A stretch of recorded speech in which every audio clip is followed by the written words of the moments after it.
is going to win this one?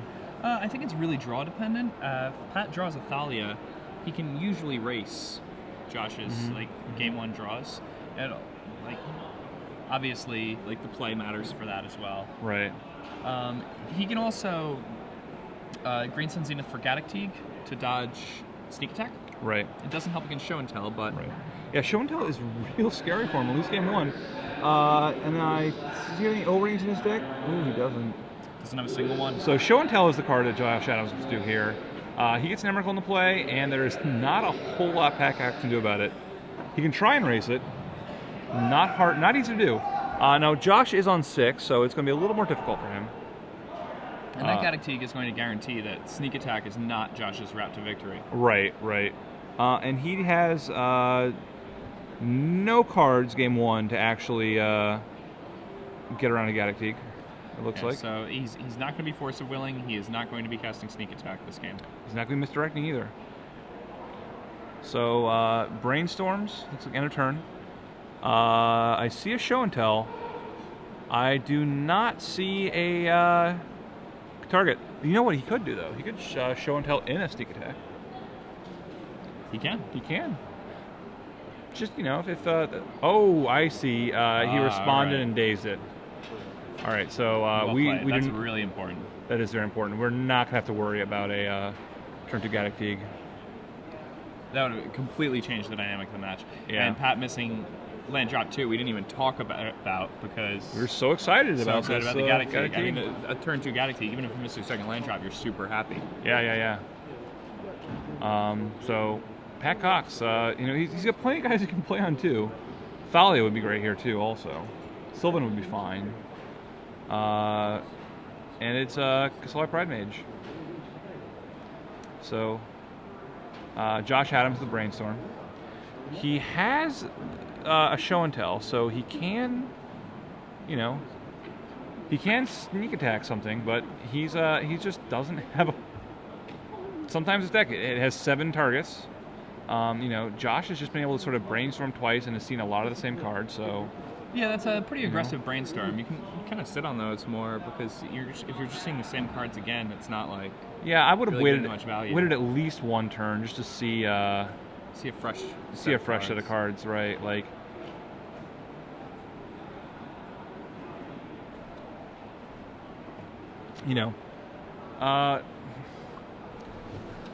That's one of the things about Brainstorm is that it's a card that the first one you see so much, and then if you get a little overzealous with it, you just see one more card. You really have to be very patient with him, and especially a deck like Josh's that he's looking really hard for one of only 4 cards in the deck, or only 7 cards in the deck. Yeah, coming in for 5 damage, that 2/2. 3 exalted triggers there. Right. So it's an interesting dynamic where Josh has to do 2 things. 1, he has to get something to sneak attack in, and 2, he needs to do it very quickly without dying, and that leads to early brainstorming. Yeah, and it's a strange thing. I haven't played much combo in Legacy, which is strange because I'm kind of a combo player at heart. But upkeep, he's going to kill the Lotus Petal. You see, in the old days, you could have floated that to your draw step and brainstormed then, but not anymore. Josh Adams gets a little bit of a reprieve with that, actually. He gets a little more time. Pat Cox can't know that Josh just doesn't have anything to do. If he casts a 2-drop, ideally it's a Thalia if he has one, but otherwise his turn is much slower. He was on a clock really where even Progenitus might not have been enough for Josh Adams. And Scavenging Ooze. And then he can still come in for 2 here with this Noble Hierarch. Right. Or he can start removing his own creatures and the next turn hit for more. He's going to brainstorm in response. Uno, dos, tres. There's Progenitus. So that will give him something to do. And because, it's kind of weird. If he had been able to attack for 5 this turn, that would have taken Josh down to or that would take Josh into 9. And then then if he the plays Scavenging Ooze and the Scavenging Ooze, actually gets because it gains Packhock's life. The Progenitus would not have been able to just successfully attack twice. Josh would have died before that happened. But Wasteland takes out a Volcanic Island. City of Traders in Josh's hand is going to make that not matter. Yeah, it really doesn't matter. He's got a Show and Tell. He's got a Progenitus. Now the big question is, can with that Scavenging Ooze, Pat Cox can gain a little bit of life. It's going to take 3 attacks with Progenitus, not just 2. So, big question now. I think he just did the motion for I am shooting myself in the head. I think he thought maybe he should have put in that sneak attack.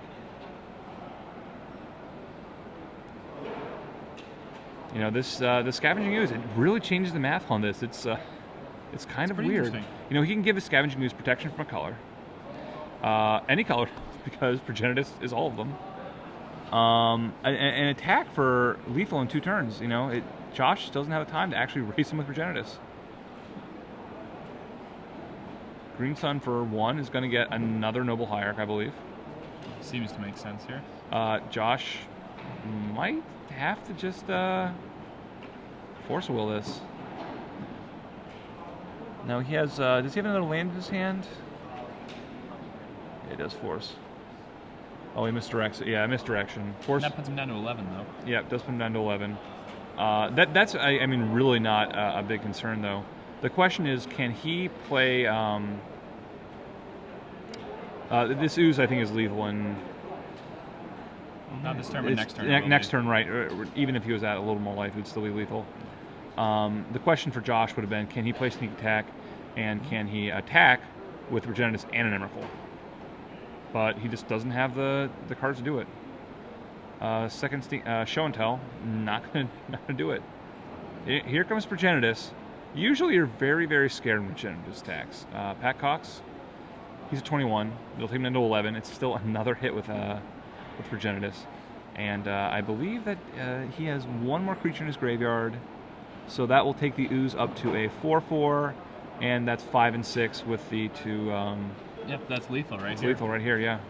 And Scavenging Ooze, we've been seeing it all weekend. It has the ability to dominate games. Right. Yep. Attack for 6.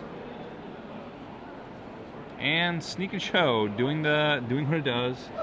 And Josh Adams realized after he cast a Sneak Attack, or after he cast a Show and Tell, he said, "Whoops, can't race."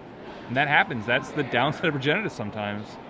The interaction with Mother of the Runes, Yeah. He gets pro everything, but Mother of Runes can pro Progenitus. But we're about to give away 3 free months of Star City Games premium content. Now, I'm going to ask you guys a trivia question. Here's how it works. And you will tweet your answers to hashtag SCG Premium right at the bottom of the screen there. You can tweet it to me, you can tweet it to Sam, you can tweet it to SCG Live. But if you don't tweet it to SCG Premium, it doesn't matter. We won't know. Now, right now we're watching a Maverick deck. Now, this Invitational was won by a Maverick deck also, but there was a major difference between these Maverick decks. And the person who won was splashing red for a particular main deck card that Pat doesn't have access to. I'd like to know what that card is. What card did Max Teeth splash for that Pat Cox does not have in his Maverick deck? Yep, it was an instant. Yep. In case there's some, because every once in a while there's like multiple cards. That we just don't think, oh yeah, there was that too. But this particular card, it's a main deck card, it's an instant, and Max is playing it. Pat is opting not to. So what is that card? I don't know. Yep. Maybe you guys can tell us. Tweet it in to hashtag SCG Premium. Yeah. Put me on a copy because just so I know. Yeah, I'd like to know too. Me too. Yep. All right, and we're back. Pat Cox on the right, Josh Adams on the left. So sideboarding wise, I don't. Josh doesn't have a whole lot, though. He doesn't have a lot. There's a lot of decks. His sideboard is Shattering Spree, 1 Shattering Spree, 2 Magus, 3 Red Elemental Blast, 3 Grafdigger's Cage, 4 Ley Line of Sanctity, and 2 Surgicals. And none of those do a whole lot in this matchup. Not really.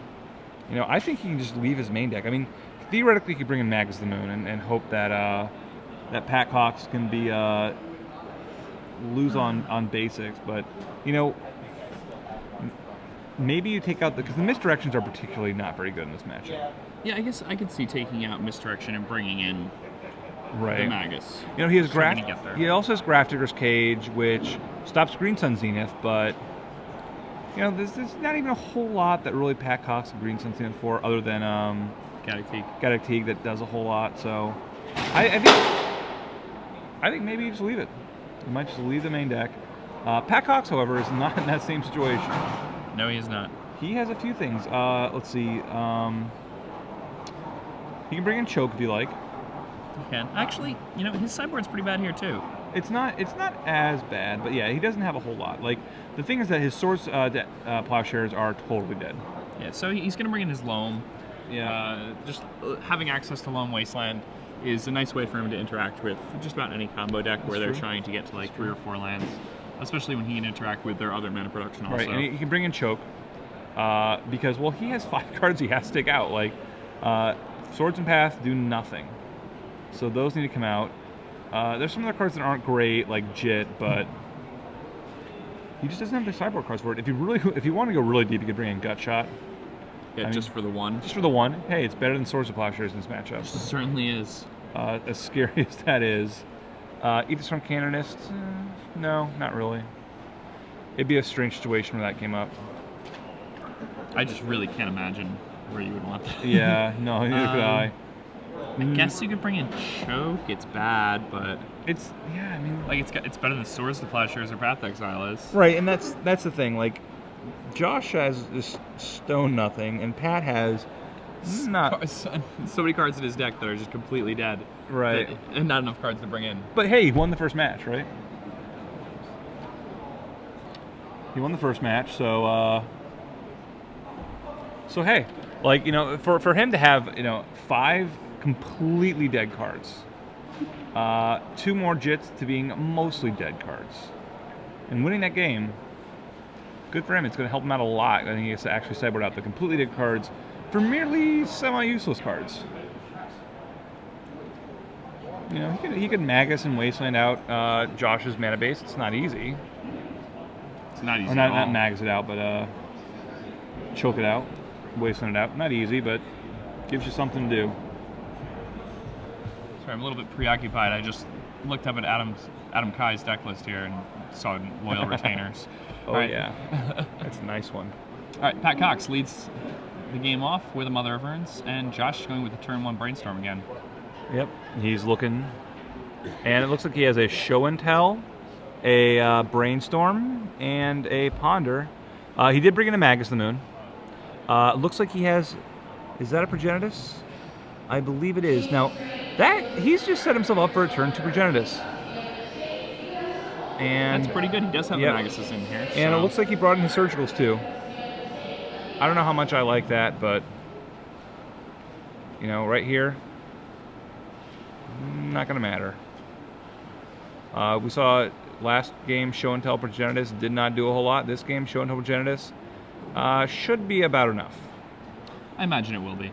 Pat Cox, I know he does have a few ways to gain life, and again, the awkward thing about Progenitus is it does its damage in batches of 10, so even 1 life point is huge.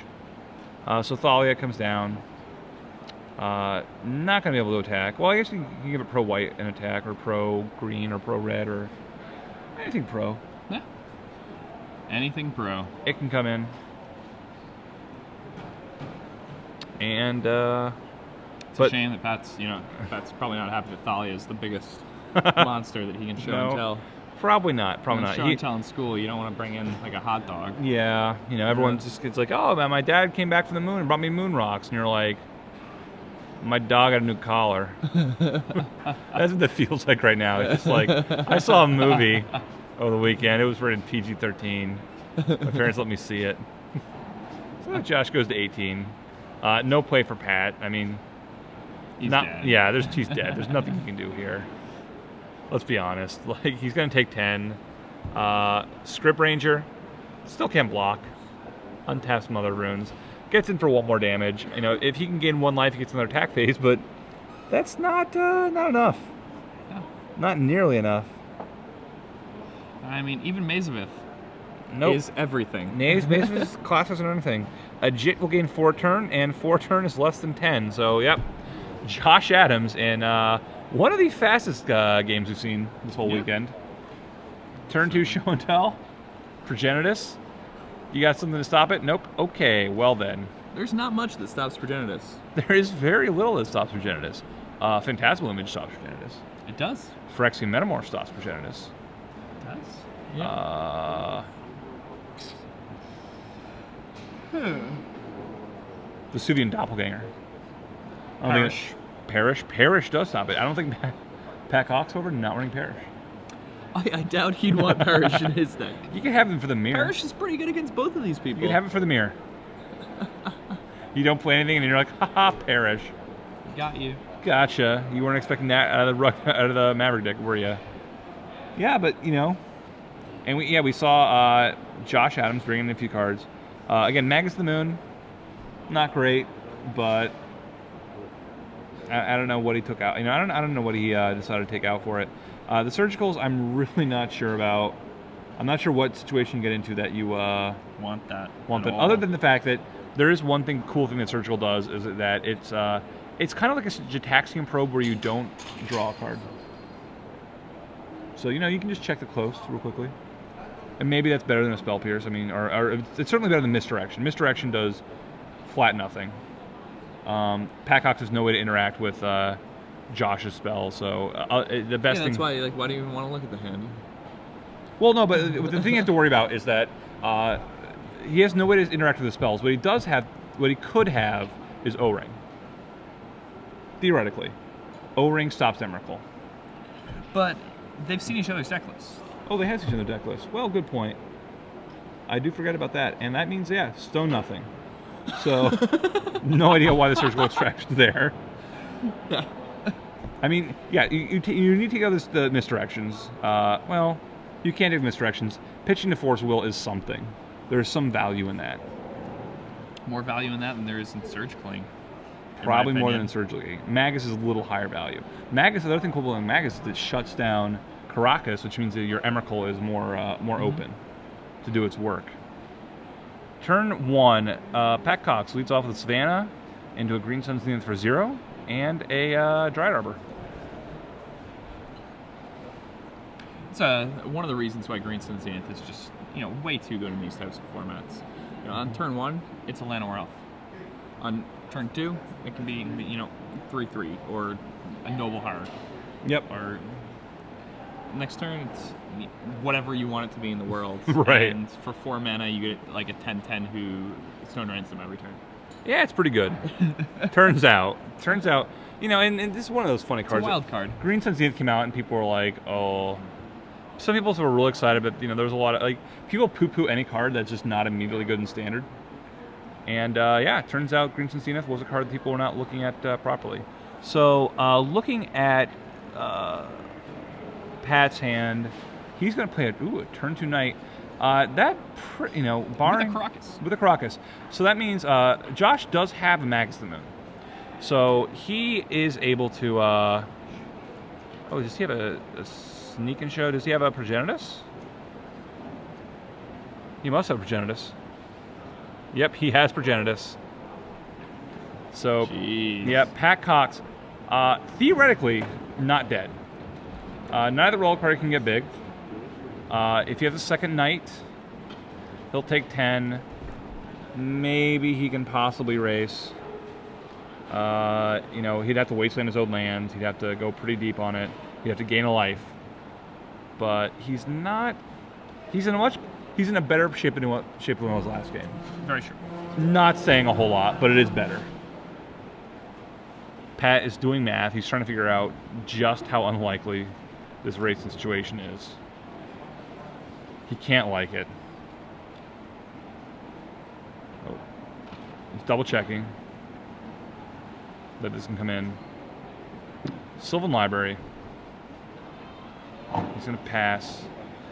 All right, he's going to check. Is there anything here that lets me gain a life and get my Night Reliquary up to like 7/7 at least this turn. That's all he needs. That's what he needs. That's all he needs. 20 damage and 3 attacks. Really 2 attacks, I guess, because he can stack first. And he can't attack here because yeah, Josh Adams just blocks. he'll just get eaten. This is a better situation, not a good situation. And it is really frustrating sometimes when you play a deck like Maverick, and you play, some deck like Sneak and Show or Hive Mind. This Sneak and Show deck might just run over this top 8. Yeah, it really might. Like there are some matchups that are not as good for it, but you're right. Pat just doesn't have anything to deal with it. The Sneak and Show, as we've seen before, it can be inconsistent itself. So there's a chance that it might be, its own worst enemy. It happens. It does happen. Battle through a lot of rounds. You have to draw out for a long time. You do. And, one stumble here, and that's it. So Pat Cox looks at his top three with Sylvan, chooses one, puts it in his hand. Does he have some way to gain enough life to race this Progenitus? 2 mana.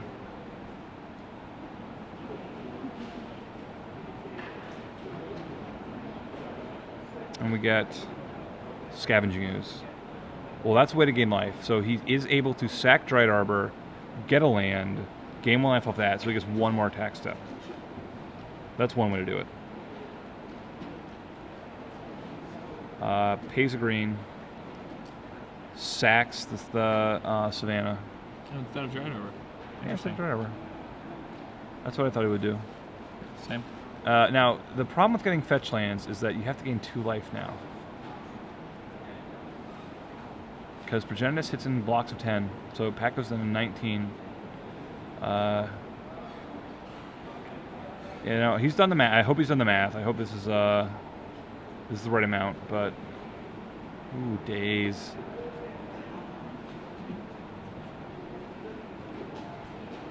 His math wasn't, was looking long to begin with, and now it's looking even longer. Island for Josh, in with Progenitus, Pat Cox. Down to 9. Now, he can sack this Dried Arbor. Yeah, and then he can gain 2 with the Ooze. Right, so he still has 1 attack step after this. That will put the Ooze up to 4, attacks Josh down to 16. Still pretty long, to say the least. Pretty long odds on Pat's side. Ooh, Sacrifice can fetch land. Yeah. Now he's gained 3 life. Gonna need a Jit here, probably. That would do it. It was always Jit on one of his creatures. Gain 4.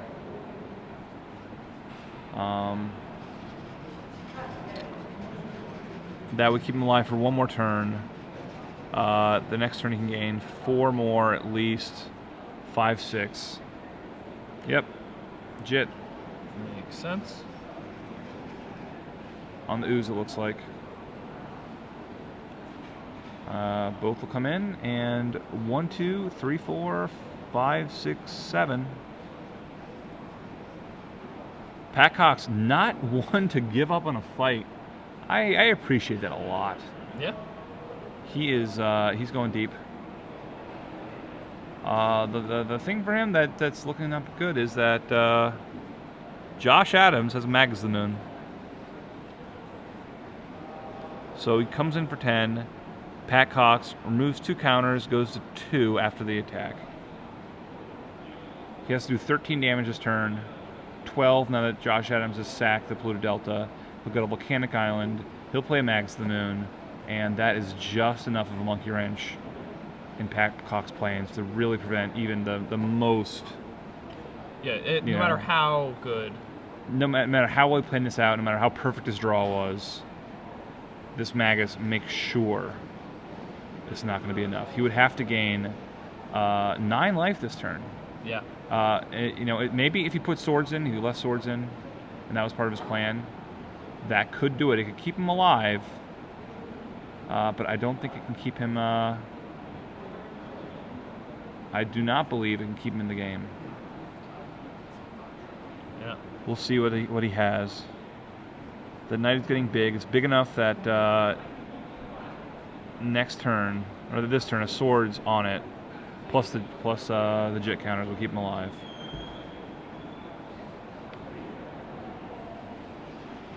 Again, 1, 2, 3. And that had to be Progenitus. That could not have been a Miracle. Right, could not have been. He only has 3 Progenitus. And extends the hand. Josh Adams is the first winner. Yeah. First winner of our... Coming into the semifinals. Fast match there. Fast match. We might even get another one on camera. It was that fast.